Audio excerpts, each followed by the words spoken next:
I'm Lindsay Stidham, and you are watching First Five, where we examine the first 5 pages of famous scripts and we dig into the hook. We also look at works in progress, but today we're digging into The English Patient, and I've got guest Joyce Countryman here. Welcome. Thank you for being here. Oh, thank you for having me. I'm so excited you're here. I always start with people saying 5 facts about themselves, but I still am going to brag on you on my side first of that. Joyce is a brand new member of the Academy, which is so exciting. The Academy of Motion Pictures and Arts and Sciences. Arts and Sciences. Motion Pictures, Arts and Sciences. I said that correctly. Great. Who give away the Academy Awards every year, which is so exciting. So I feel like people would be really interested in like how you get in, because I feel like they love to do things by secret ballot and bring in briefcases and say everything is so secure and be like almost a secretive organization. But I'd love for you to dispel the myth of how does one become a member of the Academy? I mean, there's, the industry is all about who you know. Yeah. And so, you have to be nominated by a member. And then member only gets to nominate one person per year. Mm-hmm. And then based on the strength of your credentials, then you get voted on by the governors. Yeah. So you still have to you still get vetted, right? Yes, you still have to be like good at what you do, and you still have to have meaningful credentials and meaningful credits.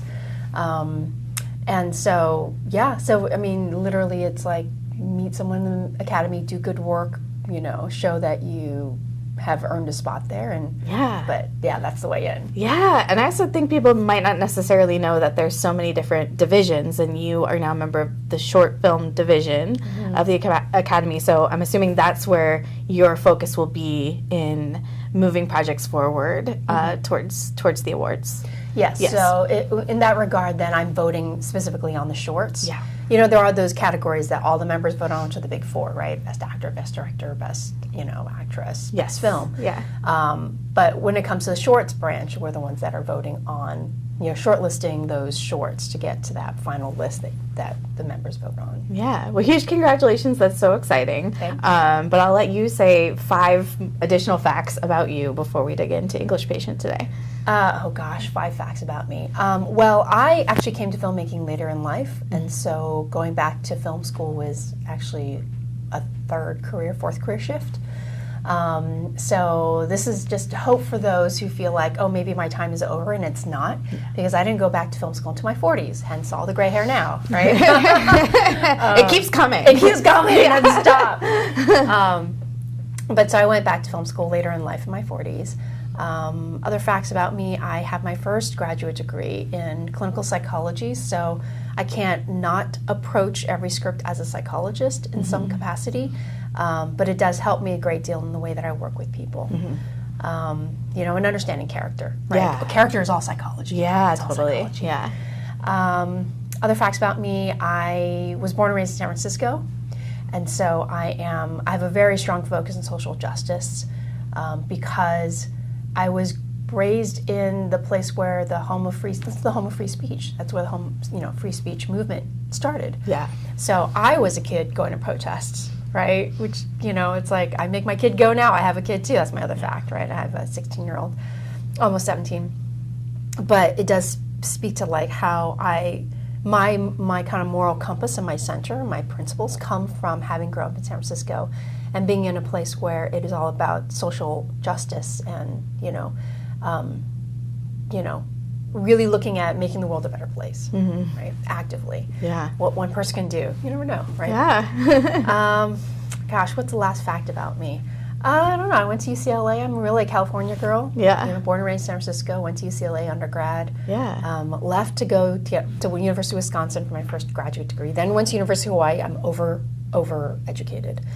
Went to University of Hawaii. Did the rest of my doctoral studies. But still ended up back here in LA. Yeah. To become a professional actor. And I'm a SAG. I'm a member of the LA Women's Committee. I'm a SAG actor. And then fell and was like, well, had a kid. Yes. Realized it's really hard to manage a schedule when you have a child and you have to, if you're acting, you're always hustling. And was really hard to do that, so I went behind the camera. Yeah. So that's how I landed here. Yeah, you're our first person coming at this from a main focus of producing as well, which I think is really fun. And I've got some questions along the way of approaching a script not only from a psychology background, but as a producer. But I'm curious why you chose this one. And I know this is a movie that you said made you want to make movies. So why The English Patient? What about it just like grabbed you so much so you're like, I got to do this? Well, I go back to Guillermo del Toro, who says that film is the most powerful empathy machine. And I remember watching this film on the plane when I just graduated from college, and I was like, I'm gonna go do a trip around the world, right? So I like flew around the world, literally. And I spent like a year in Europe and backpacked and did the whole train thing, right? I was being very bohemian. And I watched English Patient on this flight from like London to like, I think the United Arab Emirates or something.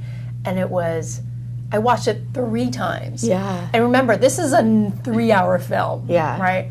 And I watched it the first time, and I was so struck by it, and I was like, I just cried. I cried. And I never cried so hard in a movie. Yeah. Right? And then I was like, I'm just a glutton for punishment. I am watching it again on the plane. And then I got to really look at the nuances of the story and the character. And then the third time I watched it again, and I got to see just like, really got to focus on the visual storytelling and the cinematic language. And I was like, this is so compelling to me. And it was so grand. It's such an epic movie that I was like, I can only dream one day that like then it wasn't even like, it was right after college. I didn't even think I was going to be a filmmaker. I just had my dream one day, how could I possibly make a story like this? Yeah. Do something like this. Totally. Right? Yeah. And then, but it was so like unattainable because it's such an epic film. It is very epic. You know, it's like, how is me, this little old know-nothing person, I know nothing about film, right? Yeah. I'm just going to continue down the path of becoming a psychologist, because how could I ever make such an epic film that would like so move people, move me to the point of having such empathy for this, you know, what it means to love and to lose, and you know, the longing, and like it was such an adult story. Yeah. And I think this was the first time that I had really watched an adult story that really struck me. Because I remember in college I watched The Fisher King, and I had no idea what it meant. It was so over my head. It's one of my favorite films, actually. It's Love a beautiful that story. film. I watch it now, and I'm like, totally So get good. it. Right? Yeah. But when I was in college, I watched it. I was like, But I watched this one, and I was like, oh my God, this is what it means to love as an adult. Right? Yeah. And this is what it means to lose as an adult. Yeah.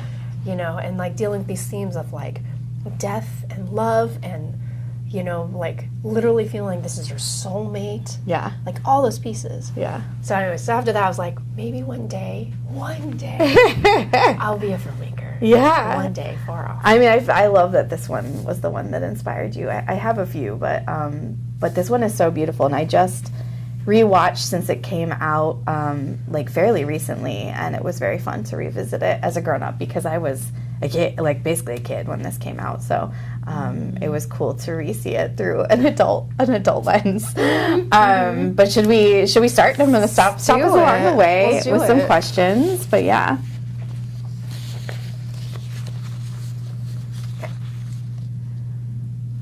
Shall I? Yeah, go for it.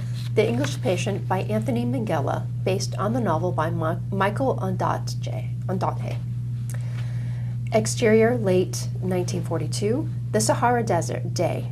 Silence. The desert seen from the air. An ocean of dunes from mile after mile. The late sun turns the sand every color from crimson to black. An old airplane is flying over the Sahara. Its shadow swims over the contours of sand. A woman's voice begins to sing unaccompanied on the track. Says, Serelem, Serelem, she cries in a haunting lament for her loved one. Inside the airplane are 2 figures. One, a woman, seems to be asleep. Her pale head rests against the side of the cockpit. The pilot, a man, wears goggles and a leather helmet. He is singing too, but we can't hear him or the plane or anything save the singer's plaintive voice. The plane shudders over a ridge. Beneath it, a sudden cluster of men and machines. Camouflage nets draped over the sprawl of gasoline tanks and armored vehicles. An officer, German, focuses his field glasses. The glasses pick out the markings of the plane. They are English. An anti-aircraft gun swivels furiously. Shocking bursts of gunfire. Explosions rock the plane, which lurches violently. The woman slumps forward, slamming her head against the instruments. The pilot grabs her, pulls her back, but she's not conscious. The fuel tank above their heads is punctured. It sprays them both, then explodes. The man falls out of the sky, clinging to his dead lover. They are both on fire. She is wrapped in a parachute silk, and it burns fiercely. He looks up to see the flames licking at his own parachute as it carries them slowly to earth. Even his helmet is on fire, but the man makes no sound as the flames erase all that matters. His name, his past, his face, his lover.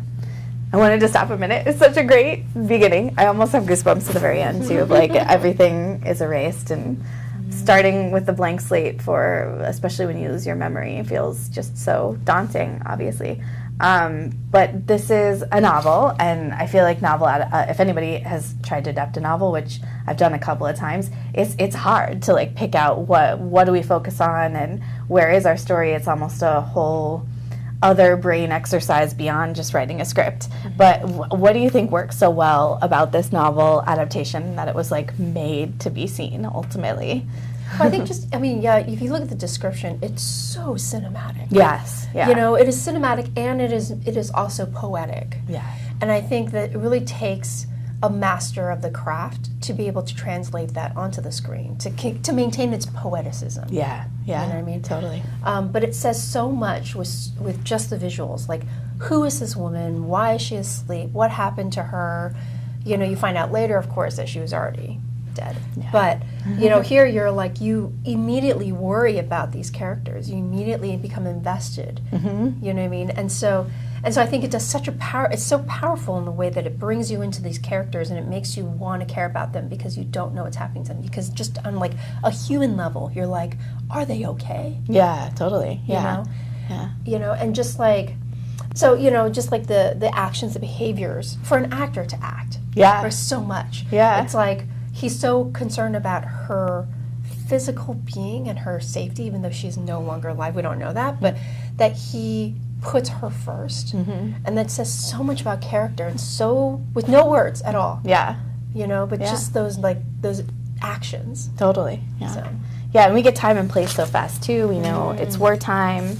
We know we're in a place that a war that we're thinking it could be based on clothes and plane is not what we expect either. That we're in the middle of a desert, which I think is also like really fun and intriguing, and being like, what? Why are we in a desert? Yeah. Yeah. And I think too also because, you know, when you're doing a period piece like this, it's so important to set up the world.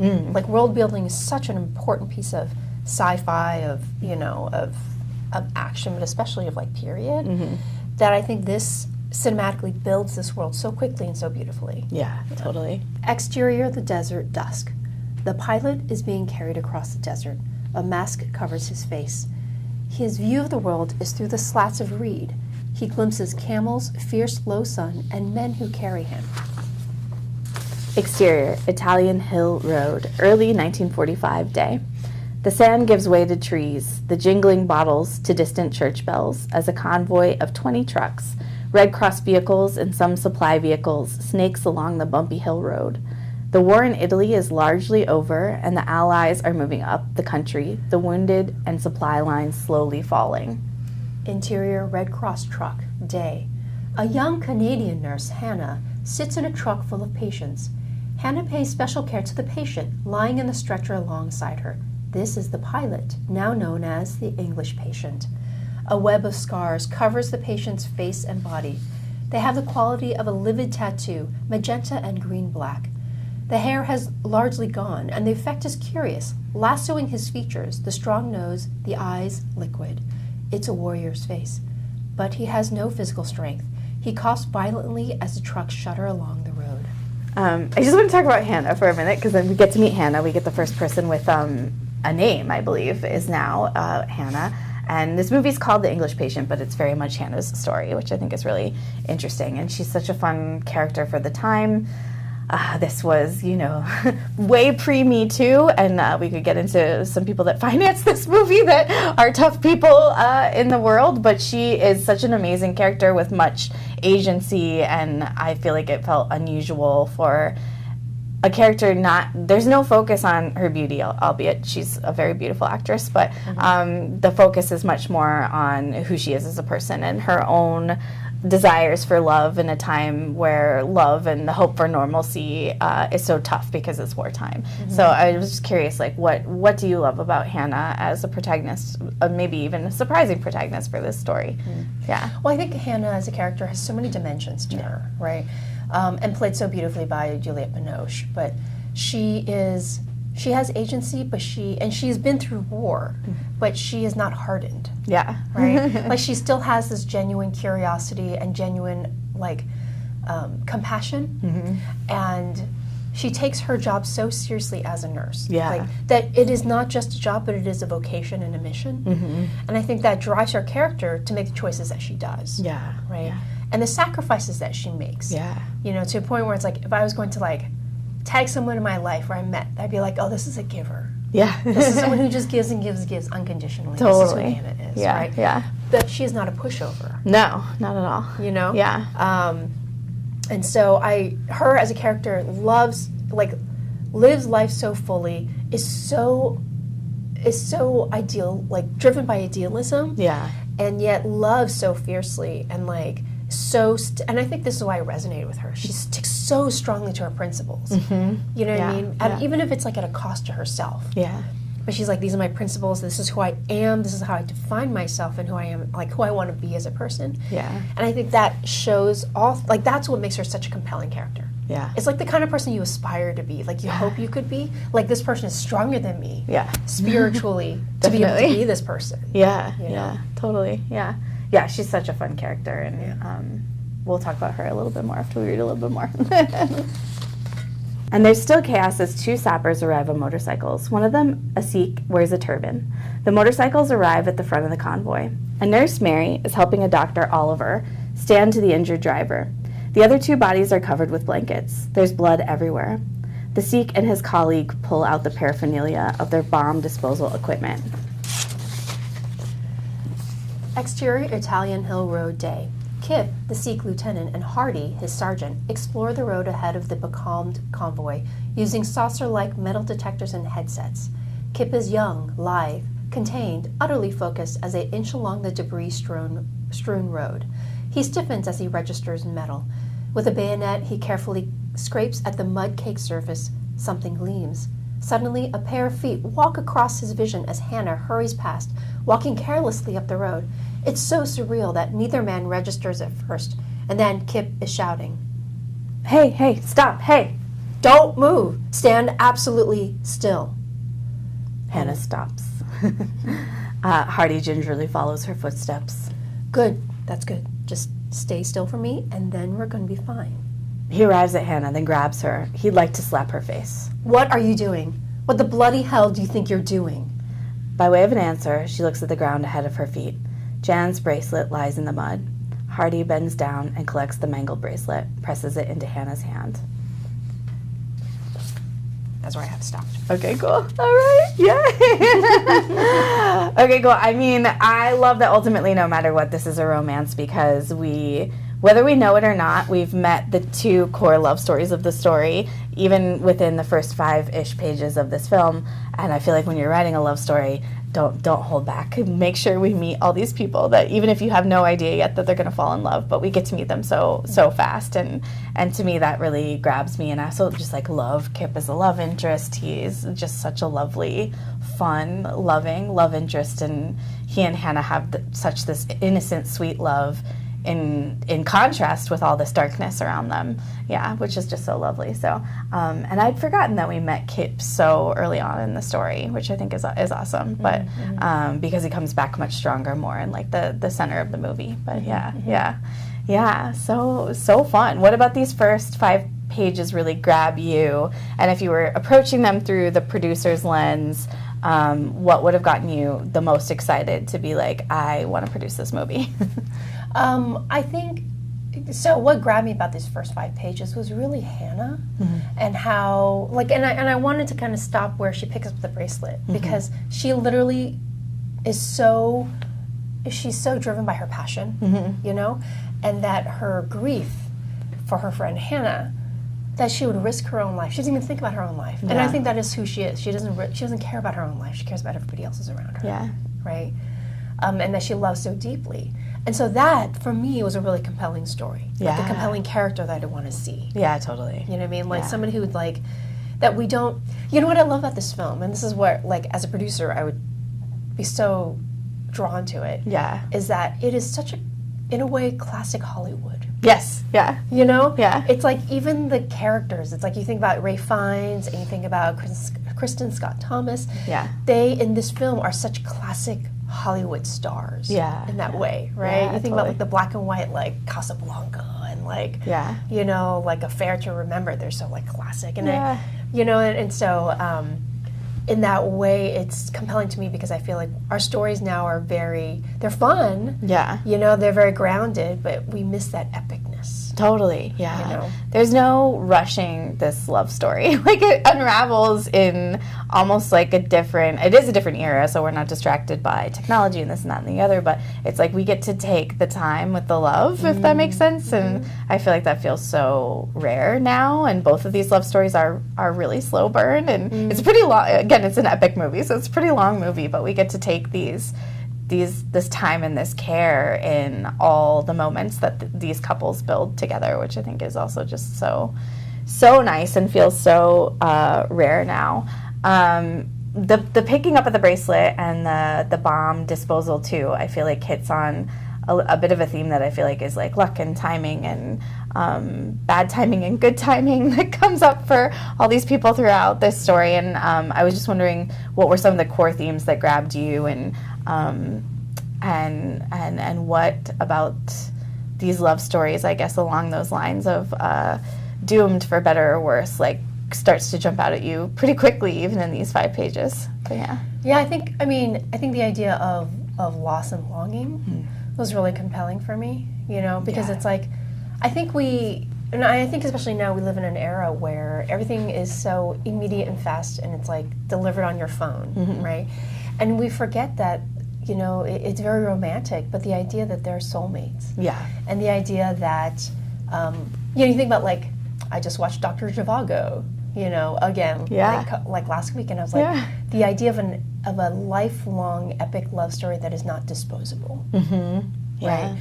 And that our relationships are not disposable. Yeah.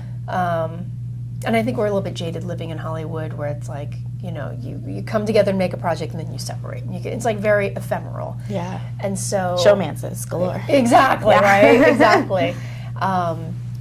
And so thematically, the idea that you would cling on to someone because they are your soulmate, even in death, you know, and that there is this idea of like, did we miss each other? The right timing, right? It's like, you know, when Kristen Scott Thomas and later in the film says, I have 2 husbands, you know, it's like, who is your soulmate versus who you bump into right now, like Mr. Right Now as opposed to Mr. Right, you know? Yeah. Like, that is so compelling to me because it allows, like, the average everyday person to be able to live an epic story. Yeah, I love that perspective. Right? Yeah. Because it also harkens back to when I think about, like, Chekhov. You know, Chekhov is like ordinary people living extraordinary circumstances, right? Who are like, you know, and they feel deeply and they live deeply, even though they are doing presumably ordinary things. Yeah, totally. You know? Yeah. And so that's what I love about this. Like, thematically, it's like you can have an epic life without being an epic, you know, you don't have to be on the red carpet and winning, like, Oscars. Sure. Epic life. You are a caretaker at someone's end of life, and you also deserve that epic love story. Right. Yeah. Right. Yeah, definitely. Yeah. So. Yeah. Coming back to Hannah's character and the fact that there is much caretaking going on in this movie, I do love how death is handled, that it's both beautiful and also very matter of fact and also gruesome. It's like all of the above all at once. And in America, I feel like we so rarely take time to talk about death. Maybe we almost only have movies to process death because we're so adverse and in denial that people are going to die in this country. But yeah, I was just curious what about this film speaks to you about that process. And to me, that this makes the dying process like bizarrely hopeful in like a lovely way. But yeah. Well, yeah, I mean, I think you hit the nail on the head, which is we live in a culture where it's a youth culture, first of all, right? So we value youth. When people start to become old, like gray hair, right? They are culturally considered irrelevant, right? But the truth is, we all will die. Yes, right? It's coming for us all. We cannot all escape it. Right, death and taxes. You can't avoid either, right? Yeah. And so I think that, where this kind of like is so poetic is that death is not an end. Yeah. Right? And I think it just very subtly speaks to like what it means to be soulmate, what it means to live on. Yeah. In our memory, live on in like the afterlife. We don't talk about the afterlife, but he's like, let me go, so I can go be with her. Yes. Yeah. So I think we should not be afraid of death, and death is messy. When you die, all your fluids flow out of you. Yeah. It's not a clean process, right? Yeah. But it's like it is part of accepting what life is. Yeah. And I think you're also right where we live in a culture now where people are afraid to confront their feelings. Yes. They're afraid to feel. Yeah. Right? They would rather be numbed than to feel. And I think what this film does so beautifully, it actually allows you to feel. Definitely. Yeah. Yeah. Which is that cathartic, it's such a cathartic experience. Yeah. In a beautiful, beautiful way. Totally. I almost feel like this is a good test where people are still in the dating world of like, if is the guy gonna cry or your potential mate gonna cry when you watch The English Patient, and if they don't, like, no. Or your date test. This is your date test. This is like, okay, this person is not for you if they do not have that level of empathy to cry in this movie. But yeah, I'm curious. Do you feel like, granted, we haven't hit on like, even though it's so romantic, but the core love affair between the English Patient and his love, they are cheating. They are having a out of wedlock relationship where one character is married to somebody else and somebody she cares about. And I was just wondering if you feel like there's a level of retribution at all for their relationship in this movie. I feel like nobody escapes having to face what they're dealing with eventually too, which is really interesting. But yeah. Well, I mean, even Colin Firth, who's like, "Oh, I'm taking all three of us down." It's like there he is walking. I'm gonna chop him up with my blades, and that takes out all three of them. Yeah. Like just like the amount of like anger and like betrayal that he feels, I think is also very real. Yeah. I mean, what is it? These are such adult themes. Yes, right? definitely. Yeah. About like what does it mean also from his character, right? Yeah. To be betrayed and what does it mean to be in a relationship where you are the one that's still in love with your wife and your wife is in love with someone else? Yeah. Yeah. Like that is absolutely heartbreaking. Totally. Yeah. And somebody that you like those two characters actually like and respect each other somewhat in this film as well. Yeah. So that added complication, which all of those things I feel like make this movie feel so truthful, and you can not have been alive in this time of place but still connect to at least one of the love stories that's being presented to you and all the conflicts that come with it, I think. But yeah. Here's the funny thing, right? It's like if this was done differently, it would have been a campy soap opera. Yeah. Right? It has some camp to it, which I appreciate actually. But yeah. You take the storyline, forget all like the beautiful like cinematography, forget all like the incredible performances, and it's just a telenovela. Yeah. Definitely. Yeah, for sure. Or in like its basest form, we're still constantly making stories like this right now in vertical content where everything is so high stakes and everything you have to keep people watching in whatever aspect you can. And here of course we got to like take the time to make sure all those stories are incredibly well developed, but it's still incredibly high stakes, people's lives and death, and how to make a relationship work in the midst of war, and are you going to get bombed tomorrow, and all this stuff is like you can't imagine really higher stakes. But yeah. Yeah, I'm curious if you were grabbed from like literally the first couple of lines, or did you have to dig in further? Like, when was the moment that you were most grabbed in this story in the first five? I think we touched on it a little bit, but I just wanted to hear. Oh, again. yeah, I mean, definitely I think the bracelet scene, Yeah, you know, yeah. because again, it was just like such a simple act, Mm-hmm. and so, and wordless, right? Yeah. It's a simple act that's wordless that says so much. Yeah. So much about this character, so much about her grief, Mm-hmm. you know, Yeah. Yeah. and the nature of their relationship, Yeah. you know, because it's like, you know, as you know, like when you have a girlfriend, you have a relationship with a best friend, Yes. it is like the sisterhood, and to Definitely. lose that, it's like, ugh. Yeah. And just in definitely. that moment, I felt that. Just the first 5 pages, like, ugh, Yeah. Yeah. you yeah. know.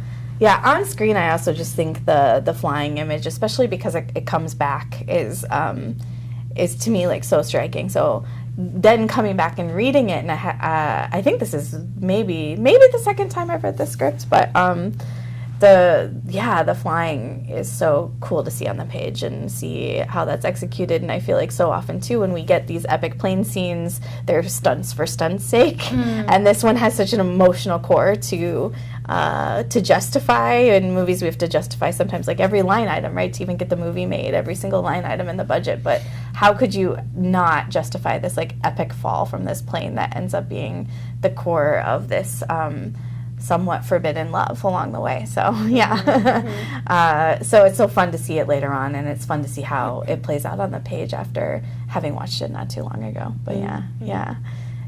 Was there anything else you wanted to add about The English Patient, or the first 5 of The English Patient, and what you love about kind of finding the hook of a story? But yeah. I think what's striking about the first 5 pages is that there's so little dialogue. Yeah. It is all scene description. Yeah. You know, like almost literally lifted from the book. Yeah. You know what I mean? And I think that speaks to, I think oftentimes when I read scripts, right, especially newer screenwriters, they're so focused on the dialogue and not actually seeing the visuals, and forgetting that this is a visual Medium. Yeah, totally. Right? Yeah. And so what does it mean to like go back to, you know, your scripts and say, do I need this dialogue, or can I do it with nonverbals? Can I do it with actions? Can I do it with the visuals? You know, and I think that's what I took away from this. Yeah. You know, it's like I always come back to like, how are we telling the story visually? Yeah. And even as a screenwriter, how are you telling the story visually? Yeah. Being able to hand it over to a director who's like, oh, yes. Yeah, I see the vision. Yeah. I see what you're saying. Yeah, the roadmap and making sure that everybody is on the same page about what you saw. It's your chance to direct. I like to say often is like on the page, like that's your one chance, and when you hand it over, everybody's going to put on their own stuff, especially if it's not there. They're going to start filling in the blanks. But cool. What are you working on now or in the future? What should people look out for that is going to be yours in the world to watch? Well, I do have a short film that just got accepted. I don't know if I can say it out loud, though. When is this airing? This is going to air way later, so yeah. Fantastic. Yeah. So I have a film called Taga that I produced that was shot in the Philippines. And that one is a proof of concept horror. Yeah. And that one, we just got into Holly Shorts and Screamfest. Oh, yes. Congrats. So thank you. So that's going to be, right, that's going to do the circuit. Yeah. I've got a whole bunch of features on my slate. Yes. Can we talk about ours? Yeah, sure. Go for it. Okay. So this is the announcement that Lindsay and I are working on a feature I'm really excited about. Me too. It's called Punks Never Die. It's inspired by a true story. Yes. All in one night about, I'm telling you, you're the one who wrote it. Go for it. It follows the story of one aspiring zine writer in the 1980s, 1978, I'm sorry, 1978. Yeah. Very specific about the year. Who lands in Hollywood and just wants to find her place in the world where she's left Salt Lake City feeling like she doesn't belong. She's a baby punk. And in this one epic night, encounters a riot, encounters one of our punk legends, Alice Baggs, and it's about the coming together of these 3 women in this world, this time, this day, this night, to really try and chase their dream and follow their American dream, realizing that sometimes you have to work with people you don't like in order to follow that dream, and sometimes you just got to like rally around each other to make it happen. Yeah. So It's a statement about really finding your inner power and your inner voice and making it happen. Yeah. And finding your inner punk. Yeah, totally. Find that inner punk. Yeah. That was great. I mean, that was a great pitch. I can't wait till we get to pitch it to more people. Yeah. Let me work on the writing of the pitch. It could be a little bit more concise. No, it was great. Oh my gosh. Yeah. Well, thank you so much for coming on. This was awesome. Thank you for talking about the English Patient. And hopefully everybody took away something from the first 5 of the English Patient. Thanks for watching.